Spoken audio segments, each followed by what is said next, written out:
कौम हम पढ़ रहे हैं एजुकेशन 12वीं। दूसरा चैप्टर है हमारे पास बरसगीर में मुसलमानों की तालीम। तो आज हमने करना है उसके 60 सवालात। ठीक है, तो उम्मीद है आपको ये वीडियो पसंद आई होगी। आर.वी. प्रोलिकर की तालीमी रिपोर्ट। ठीक है, बम्बई में तालीम की वुसअत के बारे में आर.वी. प्रोलिकर लिखते हैं कि हिंदुस्तान में पढ़े लिखे लोगों का तनासब इतना ही है जितना यूरोपीय ममालिक का। यानी कि आर.वी. प्रोलिकर क्या लिखते हैं कि जितने लोग उधर पढ़े लिखे हैं इतने ही हैं। सूबा बंगाल और बिहार की तालीमी हालत के बारे में वलीम आदम की रिपोर्ट लिखें। ठीक है, सूबा बंगाल और बिहार की तालीमी हालत के मुतल्लिक़ सबसे ज़्यादा मुफस्सिल रिपोर्ट एक ईसाई मुबल्लिग़ वलीम आदम ने तैयार की। ठीक है, रिपोर्ट के मुताबिक अंग्रेज़ी हुकूमत के आगाज़ से के वक़्त सूबा बंगाल और बिहार में 5 से 10 साल तक की उम्र के बच्चों के लिए 1 लाख स्कूल मौजूद थे और बिहार में 5 से 10 साल तक उम्र के बच्चों के लिए 1 लाख स्कूल मौजूद थे। यानी जो बिहार का सूबा है, ठीक है, इसमें इतने स्कूल थे जिनमें पढ़ने लिखने और इब्तदाई हिसाब की तालीम दी जाती थी। पंजाब से मुतल्लिक़ मिस्टर आर्नल्ड की रिपोर्ट। ठीक है, पंजाब के मुतल्लिक़ मिस्टर आर्नल्ड अपनी रिपोर्ट में लिखते हैं कि तालीम यहाँ आम है। मुसलमान, हिंद और सिख सभी तालीम हासिल करते हैं। ठीक है, यानी मुसलमान और सिख सारे तालीम हासिल करते हैं। अलबत्ता असातिज़ा सब मुसलमान हैं। बेशतर असातिज़ा बग़ैर किसी मुआवजे के तालीम देते थे। ये मदारस औक़ाफ़ की आमदनी से चलते थे, यानी कोई सदका खैरात मिलता था। लड़कियों के लिए जुदागाना इंतखाब किया गया, यानी अलहदा स्कूल थे। ठीक है, नेक्स्ट सवाल आ जाता है जी, सर वलीम हंटर ने हिंदुस्तानी मुसलमानों के मुतल्लिक़ क्या लिखा। सर वलीम हंटर ने हिंदुस्तानी मुसलमानों के मुतल्लिक़ लिखा कि मुल्क पर हमारे कब्ज़े से पहले मुसलमान ना सिर्फ सियासी एतबार से बल्कि इल्मी एतबार से भी हिंदुस्तान में बड़ी क़ुव्वत रखते हैं। इनका निज़ाम तालीम आला दर्जा की ज़हनी तरबियत देता था और ये हिंदुस्तान के दीगर तमाम तालीमी निज़ामों से बदरजा बेहतर था। यानी कि वो सर वलीम हंटर कहते हैं कि हमारे हिंदुस्तान पे कब्ज़े से पहले मुसलमानों का तालीमी निज़ाम बहुत बेहतर है और उनमें मुसलमानों का जो हाथ है वो बहुत बड़ा है। चार्ल्स ग्रांट के मुतल्लिक़ आप क्या कहते हैं। ठीक है, Charles grant east India company का मालिक था। ठीक है,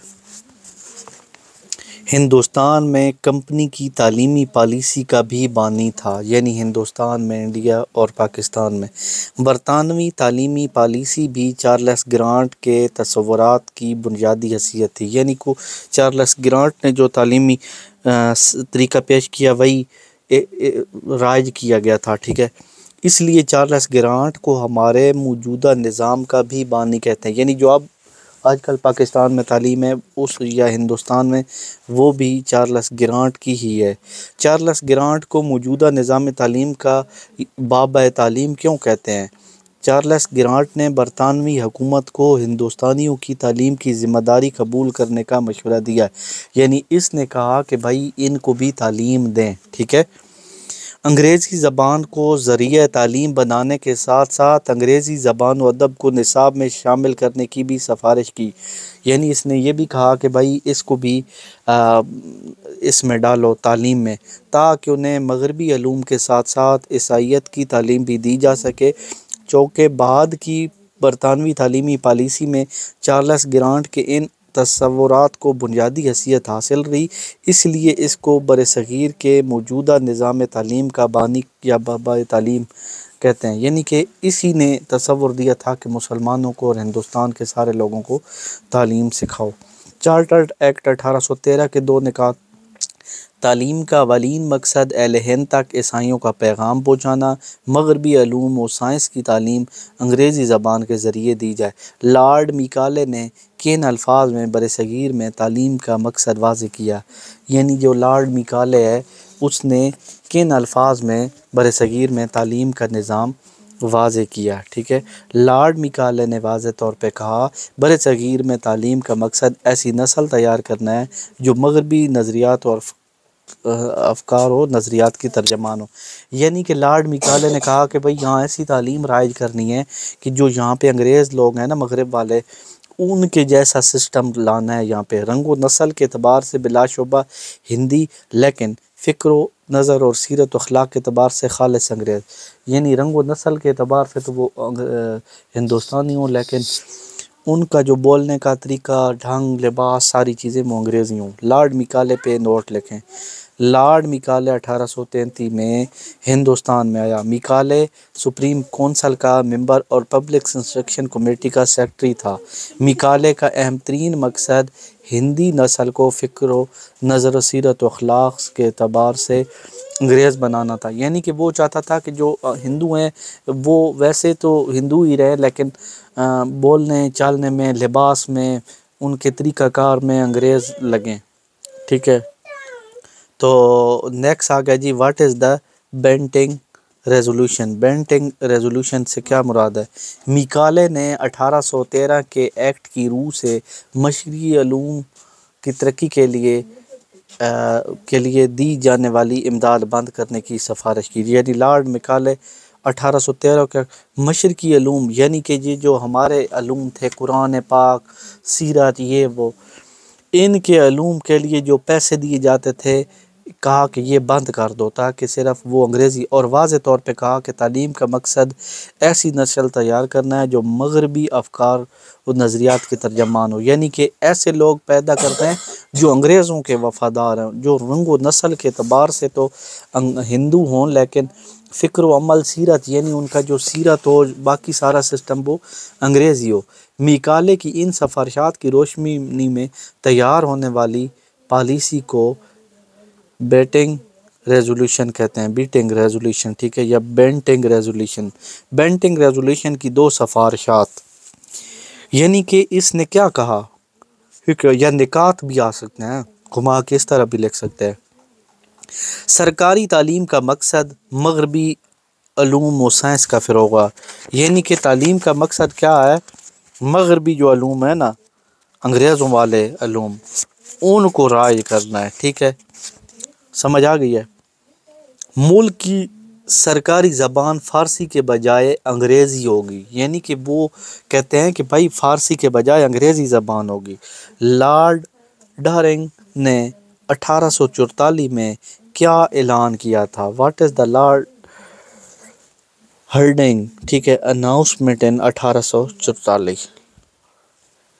लॉर्ड हर्डिंग ने वाज़े तौर पे ऐलान किया कि सरकारी मुलाजमत सिर्फ इन लोगों को दी जाएगी जो सरकारी स्कूल के तालीम याफ्ता होंगे। यूँ सरकारी मुलाजमत के हसूल तालीम का मकसद बन गया। यानी कि जो सरकारी स्कूल में पढ़ा हुआ होगा उसे सरकारी नौकरी मिलेगी, तो सारे लोग सरकारी में भागने लग गए।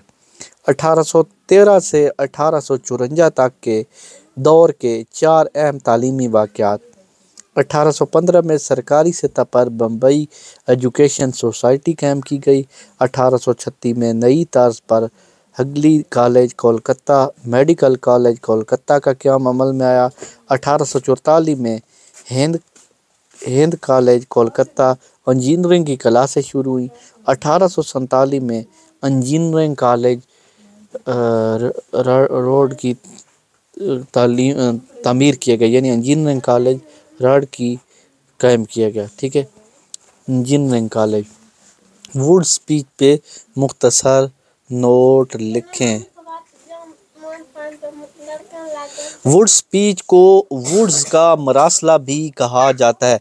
वुड स्पीच में हिंदुस्तान की तालीम से मुतल्लिक वो सिफारिशात थीं जो बरतानवी हुकूमत की तरफ से सर चार्ल्स ने एक दस्तावेज़ की शक्ल में ईस्ट इंडिया कंपनी को अरसाल की। ये मरासला 1854 में पेश किया गया। इसको तालीम का मैग्ना कार्टा कहते हैं। यानी वुड स्पीच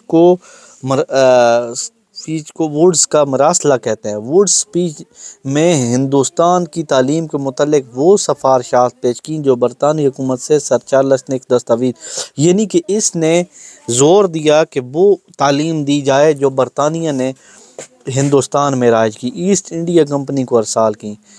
इसको तालीम का मैग्ना कार्टा कहते हैं। वुड स्पीच में कौन सी दो ज़बानों की मुखालफत की गई? ठीक है, अरबी और संस्कृत, यानी अरबी भी ना हो और संस्कृत जो ज़बान है वो भी ना हो। वुड स्पीच में मशरकी इल्म व अदब के बारे में क्या कहा गया, यानी जो हमारे इल्म है हिंदुस्तान और पाकिस्तान के, यानी कुरान पाक, सीरत नबी, सहाबा की तालीम। वुड स्पीच में संस्कृत और अरबी की तालीम की वाज़ेह, यानी उन्होंने कहा कि भाई अरबी और संस्कृत को निकालो। यह संस्कृत भी अरबी टाइप की ज़बान होती है। इसकी असल रूह वही मैकाले का नज़रिया, वो जो मैकाले ने नज़रिया पेश किया जिसमें मगरबी इल्म व अदब की बालादस्ती का तस्वुर पेश किया गया, यानी जो मगरब की तालीमें हैं अंग्रेज़ों की वो होनी चाहिए। मैकाले की तरह इस वुड स्पीच में भी मशरकी इल्म व अदब को गलतियों का मुरक्का करार दिया गया। मकामी ज़बानों को अंग्रेज़ी के साथ साथ ज़रिया तालीम बनाने की हमायत तो की गई, लेकिन इन ज़बानों को जदीद इल्म के अख़ज़ व तर्जमा और तदरीस के मामले में नाअहल करार दिया गया। यानी उन्होंने कहा कि इनकी जो मकामी ज़बानों की तालीम थी ना है वो भी अंग्रेज़ी में ही दी जाए, लेकिन जो पहले से किताबें चल रही थी उनको वो इंग्लिश में नहीं करना चाहते थे। वुड स्पीच की दो सिफारिशात: तालीम निस्वां को यकसा अहमियत सरपरस्ती दी जाए, सरकारी अदारे में मजहबी तालीम नहीं दी जाएगी, कानून, तिब और इंजीनियरिंग के शोबों में भी तरबियत का एहतमाम किया जाएगा। वुड स्पीच की दो खसूसियात: हर सूबे में तालीम का महकमा कायम किया जाए जिसका सरबराह डायरेक्टर पब्लिक इंस्ट्रक्शन होगा। इसकी मदद के लिए मुनासिब तादाद में इंस्पेक्टर मुकर्रर किए जाएंगे जो गवर्नमेंट के खर्चे पर या इमदाद वाले स्कूलों और कॉलेजों में हर साल मुआयना किया जाएगा। महकमा तालीम सूबे की तालीमी तरक्की के लिए ज़रूरी इक़दामात के सिलसिले में सालाना रिपोर्टें तैयार करेगा और अदाद शुमार शाया करेगा, यानी कि उसमें कितने लोग पढ़ते हैं, कितने नहीं पढ़ते और कौन कौन लोग, उसमें क्या क्या सिस्टम है, कितना ख़र्चा आता है। ठीक है, तो ये इस तरह है। नेक्स्ट सवाल है जी, ग्रांट्स इन एड की वजाहत करें। ग्रांट्स इन एड से मुराद ये है कि ऐसा निज़ाम राइज होगा जिसमें हुकूमत के अलावा दूसरी एजेंसियाँ भी अंग्रेज़ी तालीम फैलाने में मदद करेंगी। ग्रांट्स इन अदारों को मिलेगी जिनमें सेकुलर तालीम, सेकुलर होता है कि जिसमें शर्म व हया का कोई पैमाना नहीं होता, अंग्रेज़ी ज़रिए तालीम। इंस्पेक्टर को मुआयना की इजाज़त होगी, ग्रांट की मुकर्रर करदा शराइत पूरी की, यानी कि फिर वो कहते थे कि ख़र्चा उसे देंगे जो बरतानवी निज़ाम तालीम करेगा, यानी जो अंग्रेज़ों वाला तालीम का सिस्टम जारी रखेगा।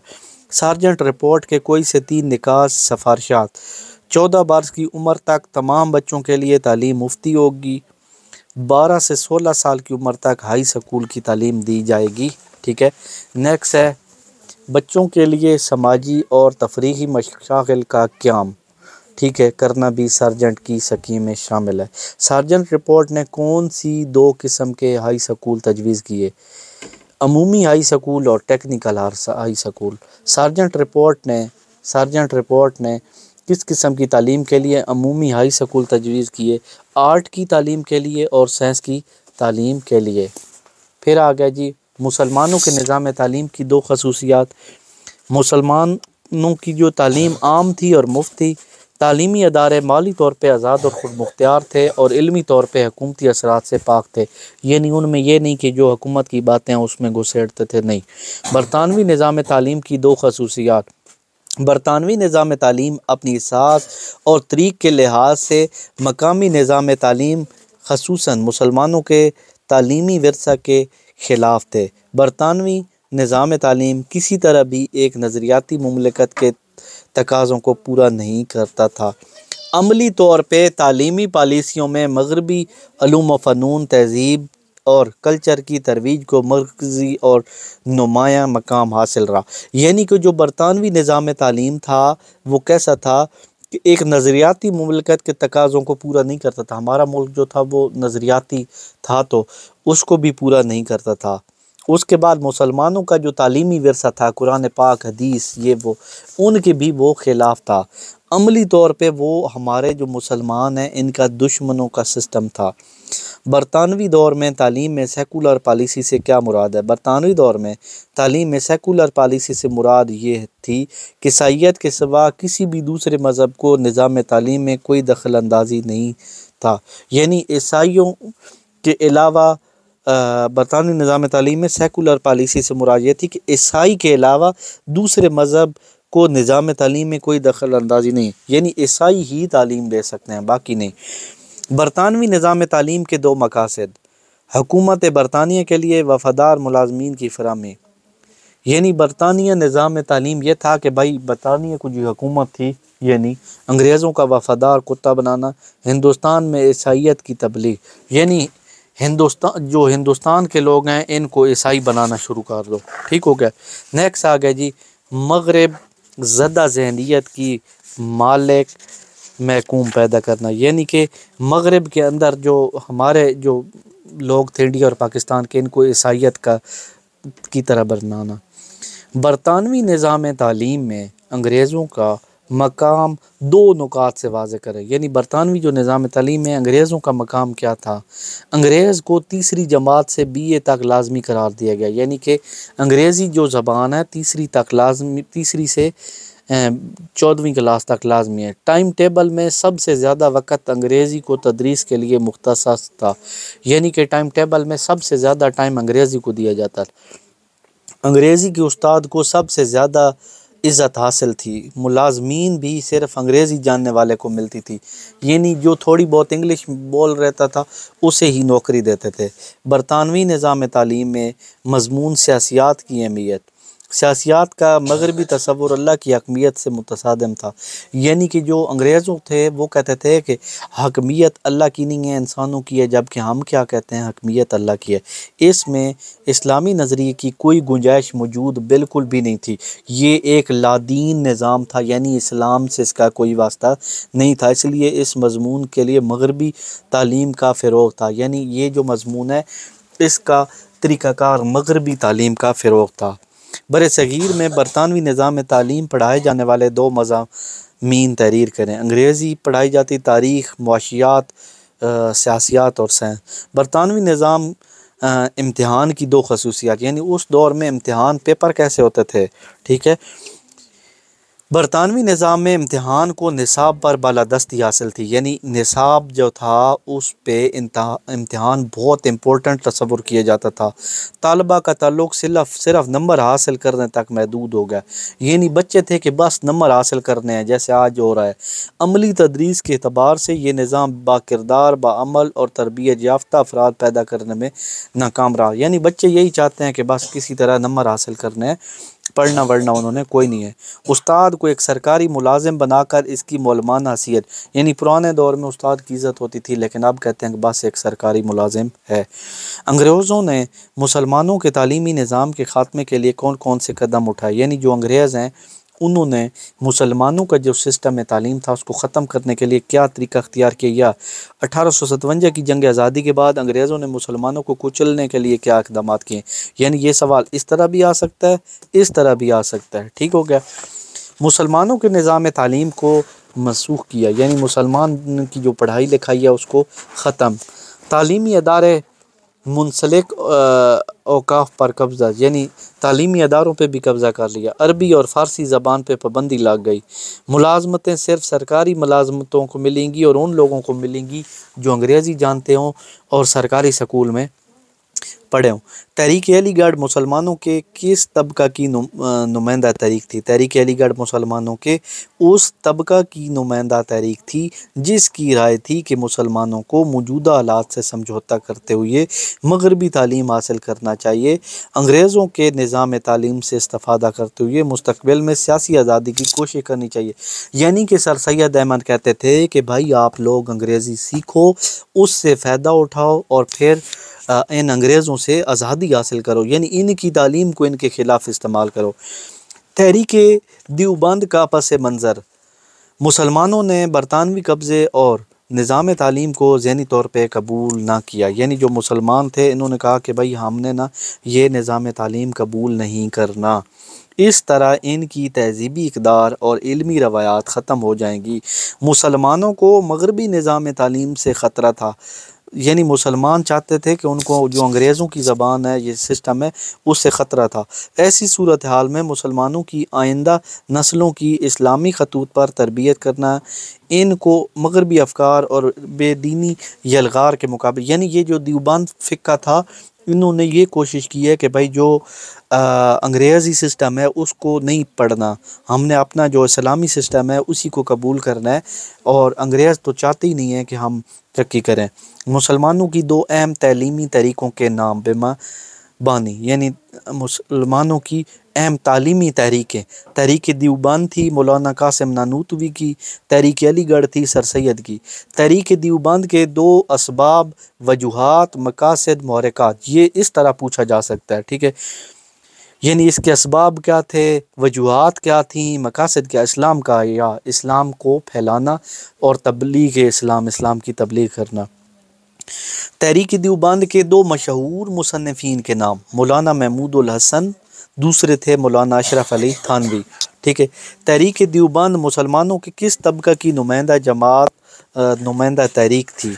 यानी कि तहरीक देवबंद, तहरीक देवबंद मुसलमानों की इस तबका की नुमाइंदा तहरीक थी जो मुसलमानों के लिए तालीमी विरसे को अहम तस्वुर करती थी, यानी कि ये वो जमात थी जो मुसलमानों का विरसा था ना तालीमी, उसको अहम तस्वुर करती थी, इसमें मुसलमानों की बेहतरी और तरक्की समझता था। तहरीक देवबंद की दो खसूसियात, भाई इनकी दो खसूसियात, बरसगीर की मुख्तलिफ़ तालीमी रवायात में तवाज़ुन, यानी जो बरसगीर की तालीमी रवायात हैं उनमें उनको तरक्की देना, दीनी जो तालीम है उसको तहफ़्फ़ुज़ देना, और अमली फ़नून की तालीम, अमली फ़नून यानी ये जो मुसलमानों वाले काम हैं, नमाज, रोज़ा, हज, ज़कात, ये वो अंग्रेज़ों वाले नहीं, ठीक है। दारुल उलूम देवबंद के दो तंज़ीमी असूल तहरीर करें, ठीक है। तहरीक देवबंद के माली और इंतज़ामी पहलू, ये इस तरह भी पूछा जा सकता है, इस तरह भी। दारुल उलूम देवबंद ने अपनी दाखिली आज़ादी की खातिर हुकूमत से मुकम्मल लातल्क़ी अख्तियार की, यानी इन्होंने कहा जी हुकूमत से लातल्क़ी। दारुल उलूम के इंतज़ामी मामलात में इस्लाम के असूल मुशावरत को अख्तियार किया, इन्होंने कहा जी हम इस्लाम के असूलों पे चलेंगे। दारुल उलूम का मोतमम शूरा के फ़ैसलों के मुताबिक इंतज़ाम इंसराम के फ़राइज़ सर अंजाम, यानी ये सारे काम आपस में मशवरा करके करते थे। तहरीक देवबंद के ज़ेर असर कायम होने वाले तालीमी अदारों के नाम, यानी जो तहरीक देवबंद थे उनके कौन कौन से अदारे बने, मुज़ाहिरुल उलूम सहारनपुर, मदरसा अशरफिया मुरादाबाद और मदरसा फैज़ आम कानपुर, ठीक है। ये शायद इंडिया के शहर हैं, पाकिस्तान में तो मैंने नहीं सुने। दारुल उलूम देवबंद के दो मुमताज़ मुसन्निफ़ीन के नाम लिखें। तहरीक देवबंद से वाबस्ता उलमा के नाम, यानी तारीख या दो, इधर ये सवाल इस तरह पूछा जा सकता है, इस तरह, या दो मुमताज़ मुसन्निफ़ीन या उनके आलिम, महमूदुल हसन साहब, अशरफ अली थानवी और मोहम्मद अलियास। देवबंद के दो मुमताज़ शागिर्दों के नाम, महमूदुल हसन, उबैदुल्ला, इलामा शबीर उस्मानी और मौलाना अहमद अली लाहौरी। दारुल उलूम देवबंद में कौन से अमली फ़नून सिखाए जाते थे, यानी वहाँ पे अमली काम कौन से सिखाए जाते थे? तो मजहबी तालीम के साथ साथ रोज़गार के काबिल बनाने के लिए ख़ताती, जल्द साजी यानी लिखाई, जल्द करना, कपड़े बनाने की महारतें भी सिखाई जाती थीं। तहरीक देवबंद की तसनीफ़ी खिदमात, यानी किताबें लिख उन्होंने कौन कौन सी लिखी हैं, ठीक है। आथराइन, ठीक है। दरस व तदरीस और इस्लामी तालीमात की तबलीग के साथ साथ उलमाए देवबंद ने इस्लाम और इस्लामी तालीमात के बारे में तहकीक और तसनीफ़ी खिदमात यानी उन्होंने किताबें भी लिखी। तफसीर व हदीस, फ़िक़्ह, तसव्वुफ़, अरबी ज़बान, अदब, सीरत पर ज़ोर दिया गया। ठीक है, उन्होंने कहा भाई अरबी सीखनी है, सीरत सीखनी है नबी पाक की। तहरीक देवबंद के कोई से दो असरात, मजहबी अलूम और इस्लामी इक़दार के तहफ़्फ़ुज़, मजहबी इल्म सीखने, इस्लामी बातें। फिर आगे जी हिंदुआना रसूम और रवाजात और बिदात का ख़त्मा। जो हिंदुओं के काम थे कि जी ये गाय हमारी माँ है, ये फ़लान है ढिंगाना है, ये सब ख़त्म। तहरीक देवबंद की दो खामियाँ, इनकी खामियाँ क्या थी? वक़्त बदलते हुए हालात के तकाज़ों का साथ न दे सकी, यानी कि वक़्त बदलने के साथ साथ इन्होंने ख़ुद में चेंजिंग नहीं की, यानी कंप्यूटर की तालीम आ गई तो इन्होंने वो अमल नहीं किया। तहरीक देवबंद का निसाब अमली ज़िंदगी के तकाज़ों का साथ न दे सका, यानी उन्होंने जो निसाब बनाया वो ज़िंदगी में नहीं चल सकता था। फ़ारसी को निसाब में बुलंद मकाम हासिल था जो सरकारी मुलाजमतों की राह में रुकावट थी। सर सैयद की दो तालीमी खिदमात, साइंटिफिक सोसाइटी बनाई, तहरीक अलीगढ़ का क़याम किया, अलीगढ़ कॉलेज का क़याम किया। तहरीक अलीगढ़ के कोई से दो मकसद, मुसलमानों को बेहतरीन तालीम देना, बेहतर तौर पे मजबूत करना, मुलाजमतें फ़राहम करना। साइंटिफिक सोसाइटी से क्या मुराद है? ठीक है, बस सवाल करीब लग गए हैं। मुसलमानों को जदीद अलूम से आगाह करने के लिए सर सैयद अहमद ख़ान ने गाज़ीपुर में 1864 में एक अदारे की बुनियाद रखी जिसका नाम साइंटिफिक सोसाइटी था। साइंटिफिक सोसाइटी के मकसद, इसका बड़ा मकसद था कि अंग्रेज़ी कुतब का उर्दू में तर्जमा करना है, सोसाइटी का ऐसा मरकज़ बनाना जहाँ अंग्रेज़ मकामी लोग जमा होकर मुश्तरका मफादात के बारे में ख्याल करें, मुसलमानों को मगरबी ज़बान सीखने की तरफ राग़िब करना। यानी इसका मकसद था कि मुसलमान मगरबी ज़बान भी सीखें, किताबों का तर्जमा भी हो। अलीगढ़ इंस्टीट्यूट गज़ट का तारुफ। साइंटिफिक सोसाइटी के ज़ेर तमाम 13 मार्च 1866 को एक हफ्त रोज़ा अखबार निकालना शुरू हुआ जो अलीगढ़ इंस्टीट्यूट गज़ट कहलाता है। यानी अलीगढ़ इंस्टीट्यूट गज़ट क्या है कि वो जो अखबार निकला था 13 मार्च 1866 को, ये MCQs में भी आ सकता है। अलीगढ़ इंस्टीट्यूट गज़ट के दो बड़े मकासद, अंग्रेज़ों को हिंदुस्तानी बाशिंदों के एहसासात से आगाह करना, हिंदुस्तानियों को बरतानवी निज़ाम हुकूमत से रोशनास करना। यानी कि इनका मकसद ये था कि अंग्रेज़ों के दिल में हिंदुस्तान और मुसलमान के लोगों के एहसास पैदा करना। तहरीक अलीगढ़ के दो असरात, मगरबी तालीम का फ़रोग़, अंग्रेज़ों के साथ मुसालहत, उर्दू ज़बान का फ़रोग़। यानी कि तहरीक अलीगढ़ थी कि मगरबी ज़बान भी सीखो भाई, अंग्रेज़ों के साथ मिलजुल के रहो, ठीक है, और उर्दू ज़बान। तहरीक अलीगढ़ इंस्टीट्यूट का गज़ट की दो खसूसियात, इसका अखबार एक सफ़ा अंग्रेज़ी में और दूसरा उर्दू में होता था जिससे अंग्रेज़ी और उर्दू समझने में मदद होती थी। ये अखबार हमेशा बाकायदगी से शाया होता था। इस अखबार में हर खबर मुस्तनद होती थी, झूठियाँ खबरें इसमें नहीं होती थी। MAO कॉलेज किसका मुखफ़िफ़ है? मोहम्मडन एंग्लो ओरिएंटल कॉलेज का मुखफ़िफ़ है। सवाल नंबर आ गया जी 57। अलीगढ़ कॉलेज की दो खसूसियात, इसकी इमारतें बड़ी शानदार थीं जो मशरक़ी और मगरबी फ़न तामीर का इम्तिज़ाज थी, यानी कि बहुत खूबसूरत इमारत थी। इस कॉलेज की बदौलत मुसलमान ज़िंदगी के मुख्तलिफ़ शोबों में तरक्की करने लगे, यानी इसकी वजह से ज़िंदगी में तरक्की की। सर सैयद ने एक ख़ुद मुख्तार यूनिवर्सिटी के क़याम के हवाले से क्या फ़रमाया?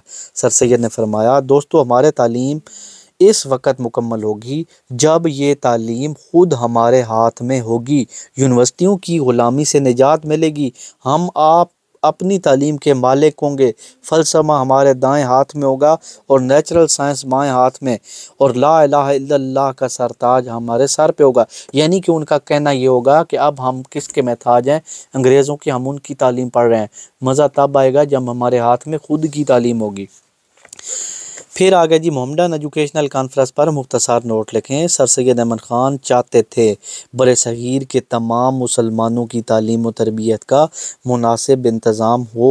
इस गार से उन्होंने all India Muslim league Mohammedan educational conference की दाग बेल डाली, यानी कि ये जो मोहम्मडन एजुकेशनल कॉन्फ्रेंस है ये शुरू की, जिसका पहला अजलास 13 दिसंबर 1886 में हुआ। ये ज़हन में रखना, MCQ में आ सकता है। मोहम्मडन एजुकेशनल कॉन्फ्रेंस खालिस्तान गैर सियासी तंजीम थी, लेकिन मुस्लिम लीग के क़याम तक इसने मुसलमानों को सियासी और गैर सियासी मैदानों में रहनुमाई फराहम की। यानी मुस्लिम लीग जब तक क़ायद आज़म वाली जमात नहीं आई, इसने मुसलमानों को रहनुमाई फराहम की। दिसंबर 1906 में मुस्लिम लीग ने इसको की कोख से जन्म लिया, यानी इसी के अंदर से मुस्लिम लीग बनी। लास्ट और आखिरी सवाल, तहरीक अलीगढ़ के ज़ेर असर कैम होने वाले दो तंजीमों के नाम, यानी कि तहरीक अलीगढ़ के अंडर कौन कौन सी दो जमातें तंजीमें बनी? Anjuman Himayat Islam Punjab Sindh, Mohammedan educational association Sindh और अंजुमन इस्लाम। यानी कि तहरीक अलीगढ़ से ये तंजीमें पैदा हुई। ये था लास्ट सवाल और उम्मीद है आपको वीडियो पसंद आई होगी। इंशाल्लाह नेक्स्ट वीडियो में जो दूसरा पेज है उस पे जो लॉन्ग सवाल आते हैं वो हल करेंगे। तो इस वीडियो के साथ मैं इजाज़त चाहता हूँ। अल्लाह हाफ़िज़।